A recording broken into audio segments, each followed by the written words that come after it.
જય શ્રી કૃષ્ણ મિત્રો, આપ જોઈ રહ્યા છો યુટ્યુબ. આપ સૌનું મારી યુટ્યુબ ચેનલમાં સ્વાગત છે. મિત્રો, આજે આ વિડીયોમાં આપણે સાંભળવાના છે પુત્રદા એકાદશી વ્રત કથા મહિમા.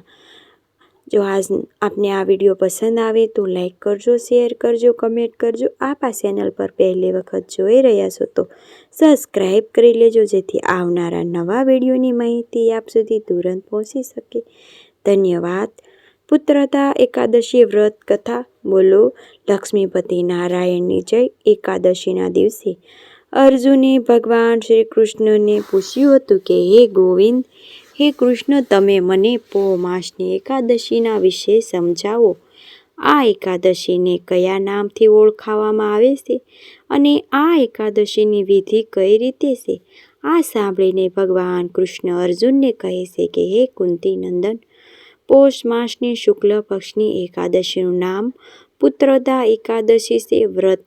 વ્રતના નારાયણ ભગવાનની પૂજા કરવી જોઈએ. આ વ્રતના પુણ્ય ફળથી મનુષ્ય તપસ્વી, વિધાન, ધનવાન થાય છે. આનાથી એક કથા પણ છે, તે પણ સાંભળો. ભદ્રાવતી નગરમાં સુકેતુમાન નામનો એક રાજા રાજ્ય કરતા હતા.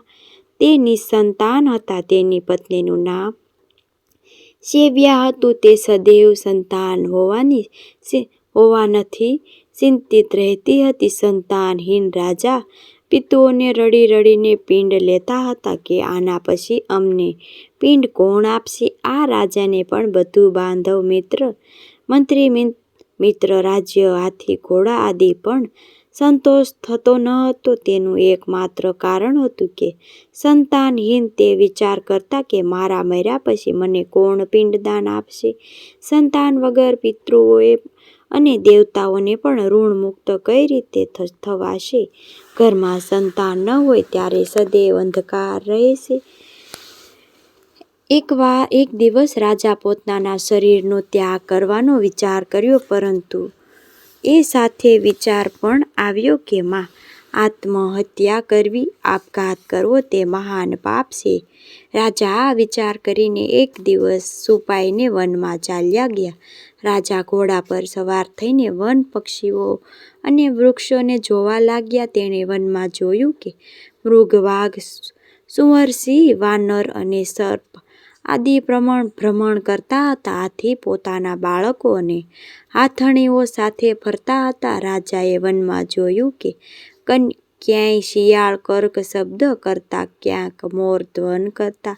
વનમાં દ્રશ્યોમાં જોઈને રાજાને વિચાર કરવામાં આવ્યો કે બપોર થઈ ગયો, હવે રાજાને ભૂખ અને તરસ લાગી હતી. તે વિચાર કરવા લાગ્યો કે મને અનેક યજ્ઞો કર્યા છે, બ્રાહ્મણો બ્રહ્મા ભોજન પણ કરાયું છે, છતાં પણ મને આ દુઃખ કેમ મળ્યું હશે? રાજા તરસના કારણે ખૂબ બેચેન થવા લાગ્યા અને પાણીની તલાશમાં આગળ વધ્યા. થોડો આગળ વધીને સરોવર જોયું. તે સરોવરમાં કમળ ખીલેલા હતા. એ સરોવરના સરસ હંસ, મગરમચ્છ આદિ જળક્રીડા કરતા હતા. એ સરોવરની ચારે બાજુ મુનિઓ આશ્રમ બનાવ્યા હતા. એ સમયે રાજાનું જમણું અંગ ફરકવા લાગ્યું. રાજા પ્રસન્ન થઈને સરોવરના કિનારે બેઠેલા મુનિઓને જોઈ ઘોડા પરથી ઉતર્યા અને દંડવત કરીને એમની સમ્મુખ બેસી ગયા. રાજાએ જોયું. મુનીશ્વર બોલ્યા, હે રાજન, અમે તમારી ખૂબ જ પ્રસન્ન છીએ. તમે આ જગ્યાએ કેવી રીતે આવ્યા છો તે કહો. ત્યારે રાજાને મુનીશ્વરે પૂછ્યું, હે મુનીશ્વર, તમે કોણ છો? અહીં શા માટે પધાર્યા છો? ત્યારે મુનિ બોલ્યા, હે રાજન, આજે પુત્રની ઈચ્છા કરનારે, ઉત્તમ સંતાન આપનારી પુત્રદા એકાદશી છે. અમે લોકો વિશ્વદેવ અને છીએ અને આ સરોવરમાં સ્નાન કરવા આવ્યા છીએ. પછી રાજા બોલ્યા, હે મુનીશ્વર, મારે પણ કોઈ સંતાન નથી. જો તમે મારા પર પ્રસન્ન હો તો એક સંતાનનું વરદાન આપો. આ સાંભળીને મુનિ બોલ્યા, હે રાજન, આજે પુત્રદા એકાદશી છે અને તમે આ એકાદશીનું વ્રત કરો. ભગવાનની કૃપાથી તમને અવશ્ય સંતાનની પ્રાપ્તિ થશે. મુનિ વચનો સાંભળીને રાજાએ રાજાએ તો દિવસને પારણા કર્યું અને મુનિના પ્રમાણ કરી પોતાના મહેલ પાછા ફર્યા. અમુક સમય પછી રાણીને ગર્ભ રહ્યો. 9 માસ પછી ઉત્તમ સંતાનની પ્રાપ્તિ થઈ. સંતાન રત્નના પુત્રનો જન્મ થયો. તે રાજકુમાર મોટા થઈ અત્યંત વીર, ધનવાન, યશવીર અને પ્રજાપાલન થયા. તે પુત્ર રાજાને ઘણો સંતોષ આપ્યો હતો.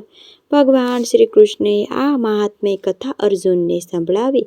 પુત્રદા એકાદશીનું વ્રત અવશ્ય કરવું જોઈએ. મેં લોકોને કલ્યાણ માટે આ વ્રત તમારી પાસે કહ્યું છે. જે મનુષ્ય આ પુત્રદા એકાદશીનું વ્રત કરશે તે આ લોક સંતાનનું સુખ ભોગવી સ્વયં જ જશે, સ્વર્ગમાં જશે. અર્જુન, આ કથાને પાઠ કરવાથી અથવા સાંભળવાથી અશ્વમેઘ યજ્ઞનું ફળ પ્રાપ્ત થશે. એવી રીતે ભવિષ્યતર પુરાણમાં પોહ માસની શુક્લ પક્ષની પુત્રદા એકાદશી મહાત્મ્ય કહેવામાં આવ્યું છે. બોલો લક્ષ્મીપતિ નારાયણની જય. તો મિત્રો, આપણે સાંભળ્યું પુત્રદા એકાદશી વ્રત કથા, મહિમા, પૂજન વિધિ. મને આશા છે કે આપને આ વિડીયો જરૂર પસંદ આવ્યો હશે. શુભ અને મંગલકારી એકાદશીના દિવસે અમુક ઉપાય પણ થઈ શકે છે. સંતાન સુખની કામના માટે આજે ભગવાન વિષ્ણુની પૂજા અર્ચના કરીને પોતાની મનોકામના કહેવે છે. આવા સાચા હૃદયથી, ભાવથી, પ્રેમથી પ્રભુને પ્રાર્થના કરવામાં આવે તો પ્રભુના પ્રાર્થના અવશ્ય સાંભળે છે. આ ઉપરાંત ઘર પરિવારમાં જો વારંવાર નજર લાગતી હોય તો શાંતિ રહે ન રહે તો ગોબરનો ઉપલો લઈને તેને સળગાવીને તેની ઉપર 11 કપૂર રાખીને 1 ટીપું ઘી નાખી આખા ઘરમાં અથવા ઓફિસમાં જે આપણે કામ કરીએ છીએ તે જગ્યાએ પણ તે ધુમાડાને ફેરવવો જોઈએ. આમ કરવાથી નજર દોષમાંથી મુક્તિ મળે છે. આ ઉપરાંત જો બાળકને નજર લાગતી હોય તો 2 કપૂરની ટીકડી લઈને બાળકની મસ્તક ઉપાડી 7 વાર ઉતારીને કપૂરને સળગાવી દેવું જોઈએ. માતા તુલસીની સામે સવાર સાંજ દીપ પ્રગટાવી માતાની પૂજા કરી ત્યારબાદ ઓમ નારાયણ નમો આ મંત્રનો જપ કરવાથી કર્જમાંથી મુક્તિ મળે છે. ઉપરાંત શત્રુ બાધામાંથી મુક્તિ મળે છે.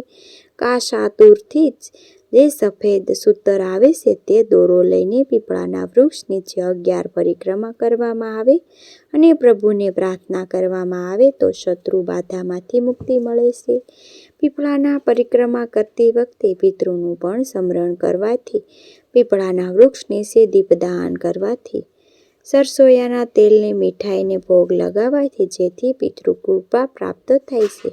પિતૃઓને મોક્ષ અર્થે આજે ગીતાજીનો પાઠ પણ કરી શકાય છે, સાંભળી શકાય છે.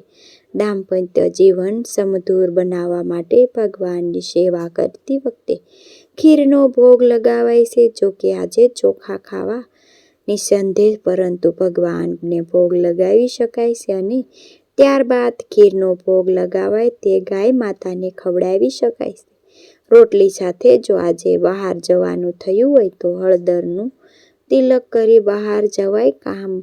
કામ સારું બને છે. એવું કહેવાય છે કે આર્થિક તંગી છુટકારો પ્રાપ્ત થાય છે. તુલસી પત્ર લઈને 11 વાર શ્રી રામ બોલીને માતા મહાલક્ષ્મીનું સ્મરણ કરીને ભગવાન નારાયણને શરણોમાં સમર્પિત કરી દેવાથી લાભ પ્રાપ્ત થાય છે. મનોકામના પૂર્તિ અર્થે આજના દિવસે ભગવાન શ્રી હરિનારાયણને સફેદ પુષ્પ, પીળા પુષ્પની માળા સમર્પિત કરાય છે. ધન વૈભવ પ્રાપ્તિ અર્થે આખું શ્રીફળ લઈને તેમાં દક્ષિણા મૂકીને લાલ મોલીથી બાંધીને શ્રીફળને જલ પ્રવાહિત કરી શકાય છે અથવા ભગવાન નારાયણના ચરણોમાં સમર્પિત કરી શકાય છે. આમ કરવાથી ધન વૈભવની પ્રાપ્તિ થાય છે. આરોગ્ય સૌભાગ્યવતી પ્રાપ્તિ થાય છે. શ્રીફળ અર્થાત લક્ષ્મીજીનું જ પ્રતીક છે. ભગવાન શ્રી ગણેશજીને પણ પ્રતીક છે જે શુભ મનાય છે. જ્યારે પૂજા કરીએ ત્યારે શ્રીફળનો ઉપયોગ અવશ્ય કરીએ છીએ. જો બાળકોના જીવનમાં કે તકલીફ વિધિ બાધા આવતી હોય તો આજના દિવસે ગરમ રોટલી કરીને તેમાં ઘી ચોપડીને 1 ગોળની ગાંગડી રાખીને ભગવાન શ્રી હરિનું નામ સ્મરણ કરીને ગાય માતાને ખવડાવવાથી અને આશીર્વાદ પ્રાપ્ત કરવા જેથી બાળકોને સારા કાર્ય કરી શકે અને પ્રગતિ પણ. આમ આજના દિવસે નાના નાના ઉપાય પણ થઈ શકે છે. આજના દિવસે જો આપણાથી સેવા પૂજા ન થાય તો વ્રત જપ પણ ન થાય તો અંતરમાં મનથી હૃદયથી ભાવથી પ્રભુની નામ સ્મરણ કરવું જોઈએ. હરે રામ રામ રામ હરે હરે, કૃષ્ણ હરે કૃષ્ણ કૃષ્ણ હરે હરે. બોલો પરમપિતા પરમાત્માની જય, લક્ષ્મીપતિ નારાયણની જય. મિત્રો, મને સાંભળવા માટે ધન્યવાદ. આપ સૌને મારા જય શ્રી કૃષ્ણ. જે વર્ષની છેલ્લી એકાદશી પડે છે 2025ની તારીખ 30 ડિસેમ્બર 2025 કે 31 ડિસેમ્બર, આ એકાદશીનું શું મહત્વ છે, એકાદશીનું મુહૂર્ત ક્યારે છે અને પારણા ક્યારે કરવા તે સર્વે કંઈ જાણીશું. જો આપને આ વિડીયો પસંદ આવે તો લાઈક કરજો, શેર કરજો, કમેન્ટ કરજો. આપ આ ચેનલ પર પહેલી વખત જોઈ રહ્યા છો તો સબસ્ક્રાઈબ કરી લેજો, જેથી આવનારા નવા વિડીયોની માહિતી આપ સુધી તુરંત પહોંચી શકે. ધન્યવાદ. મંગલ ભગવાન વિષ્ણુ, મંગલ ગરુડધ્વજે, મંગલ પુંડરી, મંગલ તનોહરી. બોલો મંગલ મૂર્તિ ભગવાન લક્ષ્મીપતિ નારાયણની જય. મિત્રો, સંતાન પરંપરા અનુસાર ભગવાન વિષ્ણુને કે જે જગતના પાલનહાર બન્યા છે તેમની પ્રિય તિથિ છે તે છે એકાદશી. આ દિવસે ભગવાન શ્રી નારાયણને ભક્તો વ્રત કરે છે, ઉપવાસ કરે છે, પૂજન કરે છે, સાધના આરાધના કરે છે, જેથી જીવનમાં આવતા કષ્ટો દુઃખો દૂર થાય છે અને મનોકામના પૂર્ણ થાય છે. ભગવાન વિષ્ણુને પ્રસન્ન કરવા માટે, મન માંગ્યું વરદાન પ્રાપ્ત કરવા માટે એકાદશીના દિવસે વ્રત કરવું ફલાદી મનાય છે. 2026ની વર્ષની છેલ્લી એકાદશી એટલે કે પોષ માસની શુક્લ પક્ષની આ એકાદશી જે પુત્રદા એકાદશી નામે પ્રખ્યાત છે. પુત્રદા નામ સાર્થક કે સંતાન સુખ આપનાર ભગવાન શ્રી નારાયણને પ્રિય એવી આ એકાદશીનું મુહૂર્ત વિશે સૌ પ્રથમ આપણે જાણી લઈએ. તિથિ ક્યારે આરંભ થાય છે, પારણા ક્યારે કરવા. પોષ માસના શુક્લ પક્ષની પુત્રદા એકાદશી તિથિ પ્રારંભ થાય છે તારીખ 30 ડિસેમ્બર 2025 પ્રાપ્ત 7:50 આ તિથિ પૂર્ણ થાય છે. 31 ડિસેમ્બર 2025ને સવારે 5 વાગ્યાની આસપાસ આ તિથિ જોઈએ તો એકાદશી ઉદયા તિથિ અનુસાર કહેવાય છે કે જ્યારે સૂર્યોદય થયો હોય ત્યારે એકાદશીની તિથિ હોવી જોઈએ. જે 2 દિવસમાંથી પહેલા દિવસ એટલે કે 30 તારીખ સૂર્યોદય તિથિ પ્રમાણે એકાદશીનું વ્રત થતું નથી, કારણ કે સૂર્યોદય તિથિ 10મી તિથિ હોય છે. ત્યારે 10 યુક્ત એકાદશી તારીખ 30 ડિસેમ્બર 2025ના દિવસે રહેશે.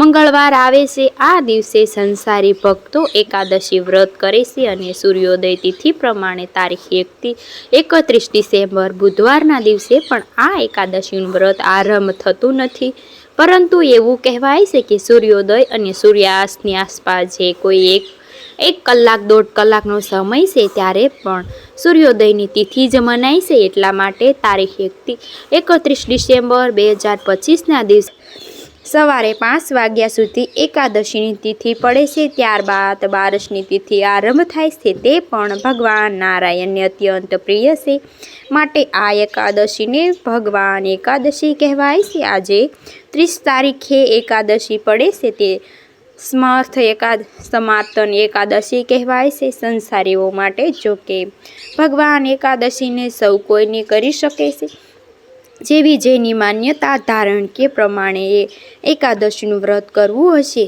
જાણી લઈએ પારણા ક્યારે કરવું. જે ભક્તો 30 ડિસેમ્બર 2025ના દિવસે એકાદશીનું વ્રત કરશે તેઓ 31 ડિસેમ્બર 2025 બપોરના લગભગ 1:30 વાગ્યા પછી પણ પારણા કરી શકે છે અને 31 ડિસેમ્બરના દિવસે જે ભક્તો વૈષ્ણવ એકાદશી કરવા માંગે છે તેઓ બીજા દિવસે એટલે કે 1 જાન્યુઆરી 2026ના દિવસે સવારે 3:30થી લઈને 4:30 વાગ્યા સુધી એકાદશીને પારણા કરવામાં રહેશે.